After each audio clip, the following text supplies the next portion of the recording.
In this episode of the Encounter Report, 5 victims of Mira theft file for bankruptcy in Trails of Cold Steel 1. There's Axelrod, your humble narrator who still can't stop getting cheated out of Blade wins, who did a New Game Plus second playthrough on Nightmare difficulty on the PlayStation 3.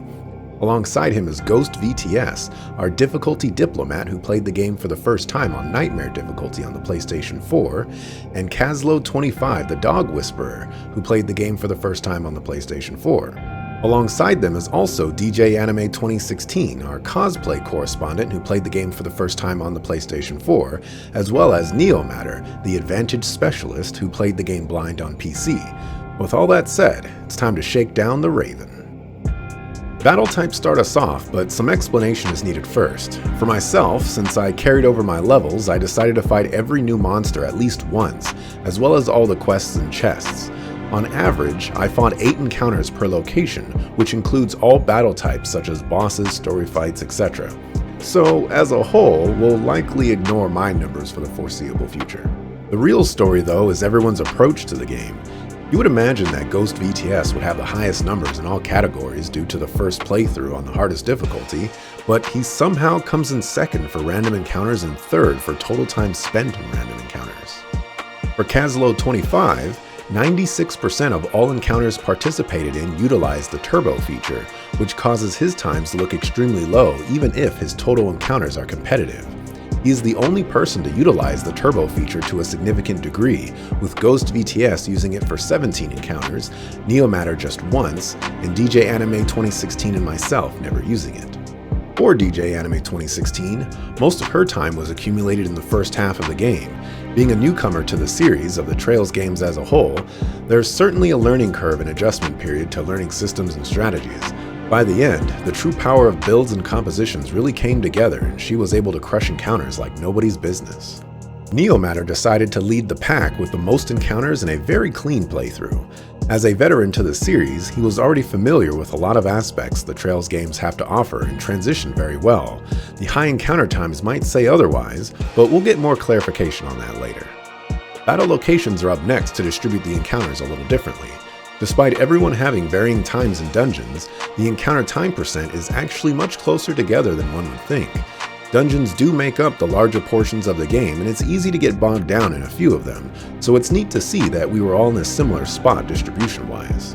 For combat types, we can see if there are any specific pain points that contributed to a bigger picture, and things look very tame, but that's probably to be expected. Despite there being several fights that are really obnoxious, deaths were managed fairly well. The total number of encounters ran from is also a point of interest. It felt as though everyone would do everything in their power to stay in a fight, even if it meant death instead of running. It rarely seemed to cross people's minds and typically felt like an epiphany moment when it occurred. In the subtypes department, we get to bear witness to the priorities of everyone's playthroughs. Grinding was managed quite well, and considering Ghost VTS was playing on the hardest difficulty, one can't fault him for doing the most of it. In fact, much of the grinding both he and Neomatter did involved gathering CP before a boss fight or finishing off a level. Kazlo25, unfortunately for us, did all of his grinding off screen, but if I had to hazard a guess, I'd say at least 30 encounters based off of his level differences. In addition to that, the shiny palm items also played a part in gaining levels before some pivotal moments. Ghost VTS used 45, 11 of which were used for the boss fight on floor 5 of the old schoolhouse, and another 20 before entering the final dungeon. Neomatter fought 11, all of which were used before the final boss. On the advantage side of things, I have to admit I was very surprised. I went into this thinking I'd have the most advantage encounters and greatly underestimated everyone. Excluding Kazlo25 and myself, it felt like everyone's life mission was to get a triple advantage. It's crazy because both Ghost VTS and Neomatter allowed it so that 50% or more of their encounters were triple advantages. If you want to take it a step further and only choose encounters that are eligible for advantages, 64% of my encounters were at a minimum a single advantage, while Ghost VTS is at 82%, Kazlo25 at 16%, DJ Anime 2016 at 47%, and Neomatter at 80%. It's pretty impressive. Notable locations are next with both visits to Gorelia Fortress.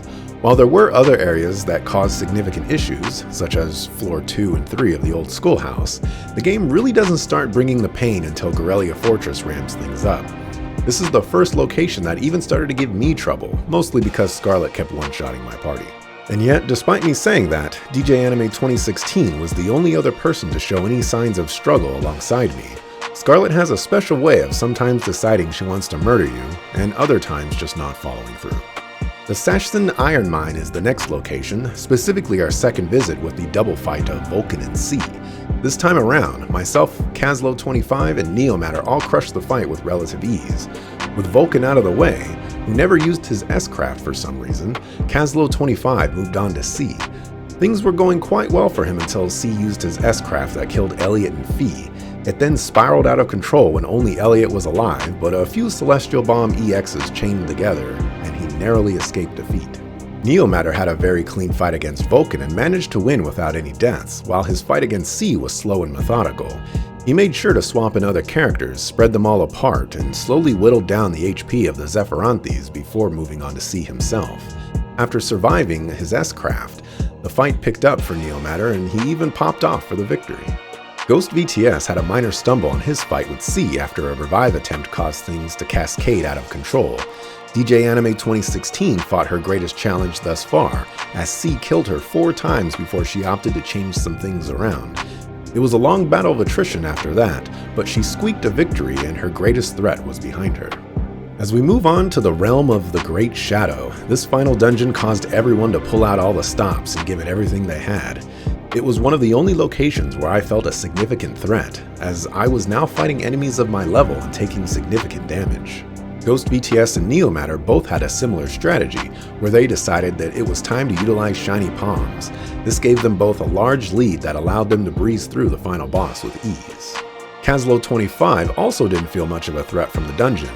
He had done enough grinding off screen that the battles went pretty smooth for him. While the final boss did cause a death, his next attempt did strike true with his longest battle of the game at 20 minutes 20 seconds with turbo enabled.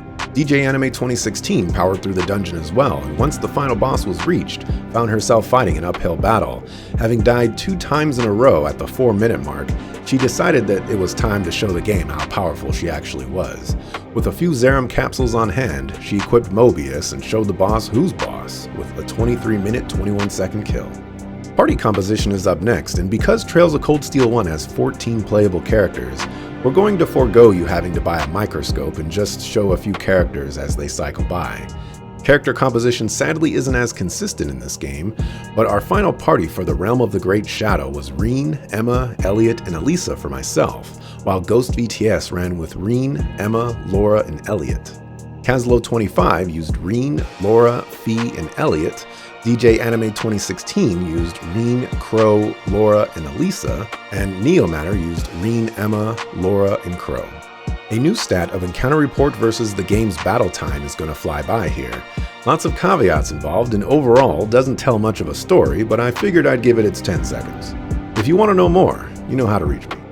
And now for the final combined stats to show us everything at a glance. I thought it was interesting that despite me playing New Game Plus and carrying over my levels, my average encounter time is actually in the same ballpark as everyone else. Kazlo25 and myself are also the only people to go below 60 hours, although the turbo mode likely adds another 5 to 9 hours for his playthrough if it wasn't used. With all of that said, that's all there is for the Trails of Cold Steel 1 encounter report. I hope you visit everyone's channels and social media to praise them for all this wonderful data. With another report done, maybe we can uncover why Elliot shoots out bubbles from his orbital staff and why Neomatter's nickname for Usus just rolls off the tongue so well. Thanks for watching, appreciate it, see you on the next video.